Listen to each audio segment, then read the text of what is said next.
আমরা 3 বোন। আমাদের বাবা মার অনেক আদরের সন্তান আমরা। আমি 3 বোনের মধ্যে মেঝো। আমাদের 3 বোনের জন্য কোনো কিছুতে কোনো কমতি না হয় আমাদের খুশির জন্য আমাদের বাবা প্রবাসে পাড়ি জমান। আজ থেকে 7 বছর আগে আমার বাবা বিদেশে চলে যান, কারণ আমরা ছিলাম মধ্যবিত্ত ফ্যামিলির। আমাদের যেন 3 বোনের কোনো রকম কোনো কষ্ট না হয়, তাই তো তার এই সিদ্ধান্ত। আমাদের বাবা প্রবাসে যাওয়ার 2 বছর পর আমার বড় বোনের বিয়ে হয়ে যায়। তারপর আমার বড় আপুর ভালোভাবে সংসার কাটতে থাকে। আমার বড় আপুর জামাইয়ের 2 ভাই ছিল, মানে আমার দুলা ভাই আর তার একটা ছোট ভাই ছিল। বড় ভাইয়ের সাথে আমার আপুর বিয়ে হয়, আর তার ছোট ভাই সৌদি প্রবাসী। একদিন আমার আপুকে তার দেবর বলে যে, ভাবি আপনার মেজো বোনকে তো কখনো দেখা হয়নি, ওর কথা তো সবসময় বলেন, ওর একটা ছবি পাঠান তো আমার কাছে। তখন আমার বোন আমার একটা ছবি পাঠায় ওনার কাছে। আর আপুর দেবর আমাকে এক দেখাতেই ভালোবেসে ফেলে, মানে তার কাছে নাকি আমাকে অনেক ভালো লেগেছে। আমার আপুকে বলে, ভাবি আপনার বোনের শুধুমাত্র আমার সাথেই বিয়ে হবে, ওকে আর কোথাও বিয়ে দিবেন না, ওকে আমিই বিয়ে করব।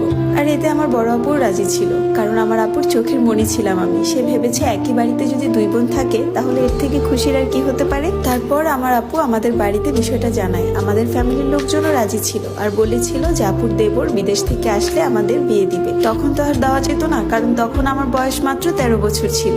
কিন্তু এর মধ্যে আমি কিছুই জানতাম না। আপুর বাসায় আমার প্রায় সময় যাওয়া আসা হতো, কারণ আপুর একটা ছেলে বাবু হয়েছিল এর মধ্যে, আর ওই বাবুটাকে আমি অনেক আদর করি। তাই আপুকে এবং আপুর বাবুকে দেখার জন্য প্রায় সময় তাদের বাড়িতে চলে যেতাম। এরকম একদিন আমার আম্মু আর আমি মিলে আমার আপুর বাড়িতে যাই, কিন্তু আমার আপু তার শাশুড়িকে নিয়ে হাসপাতালে যাওয়ার কথা। আমার কাছে বাবুকে রেখে আর মোবাইলটা রেখে সে তার শাশুড়িকে নিয়ে হাসপাতালে যায়। মোবাইল রেখে যাওয়ার কারণ আপুর বাবুটা খাবার খাওয়ার সময় মোবাইল না দেখলে খাবার খেতে পারে না। যখন আমি ওকে মোবাইল দেখিয়ে খাওয়াচ্ছিলাম, ওই সময় আপুর দেবর একটা ফোন দেয়, ভিডিও কল। ফোনটা রিসিভ করে বাবুর সামনে দিলাম। সে বাবুর সাথে কথা বলতে বলতে সাইড থেকে বলল যে, আপনি কি ভাবির মেজো বোন? তখন আমি বললাম যে জি।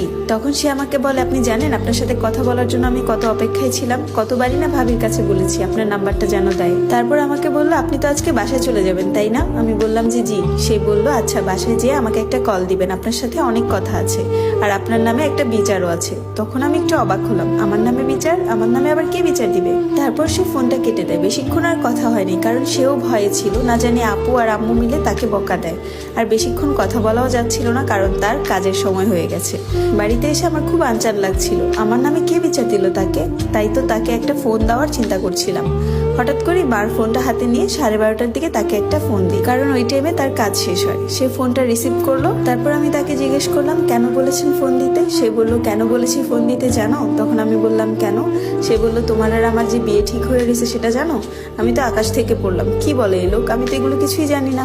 তখন সে আমাকে বলল, তোমার আম্মু আর তোমার আপু সব জানে। আমি তাকে তাড়া দিয়ে বললাম, আচ্ছা ঠিক আছে এখন রাখি, আম্মু জেগে যাবে, আমি বাহিরে এসে ফোন দিছি। তারপর সে আমাকে জিজ্ঞেস করলো,